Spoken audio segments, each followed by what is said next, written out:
Salut à tous. Alors, c'est ma première vidéo et je vais vous montrer comment fabriquer. Donc, c'est pour les motards, les pistards.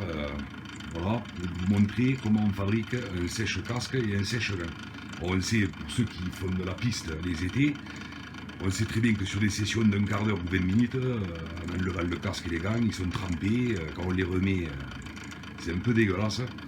Donc voilà, et moi je me suis fait avec du matos, du matos courant, un sèche-casque et un sèche-gants qui fonctionnent très très bien.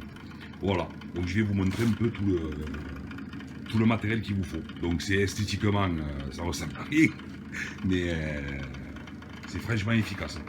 Voilà, donc comme vous l'entendez, le moteur tourne, et ça, alors vous ne le voyez pas, mais ça souffle vraiment bien. Voilà, donc voilà. Il vous faut un ventilateur de ce style acheté dans un magasin de bricolage, voilà, avec la référence. Vous pouvez prendre celui-là ou un plus gros. Un T en 125, voilà. Un réducteur 125 en 100. Un réducteur 100 avec deux sorties en 40. Deux donc mâle femelle coude en 45, 40 de diamètre. Deux. Et deux tubes de 40 qui font à peu près 20 cm. Voilà, ce sera les supports pour mettre les gants. Ok. Donc pour le monter, on prend le T, le premier réducteur qu'on va mettre là. Réducteur en 40. Donc tout ça, bien entendu, il faut le coller.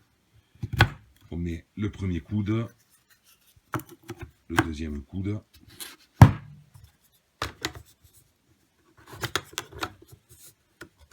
Alors moi j'avais mis sur la démonstration, c'était deux gaines réseau de 40 en rouge. Peu importe, hein, moi j'avais pris le matériel que j'avais sur place. Voilà. Donc le principe est comme ça. Et après on met le ventilateur. Ça donne le principe, c'est ça. Voilà. Au niveau de cette sortie, c'est la sortie du casque. Il faut un réducteur 125 en 100. Voilà, comme celui que je me suis servi pour la démonstration, comme pour celui-là. Voilà, un réducteur 125 en 100. Voilà, on met le casque, c'est le très bon support pour le casque, et à l'arrière, on va mettre les gants. Et je vous garantis que ça souffle comme il faut. Voilà. Donc l'avantage, c'est que ça permet de sécher le matériel et de l'assainir. Voilà. Donc j'espère que ça vous aura plu. Voilà, j'essaierai si je vois que ça marche bien, je ne suis pas trop un fervent des vidéos.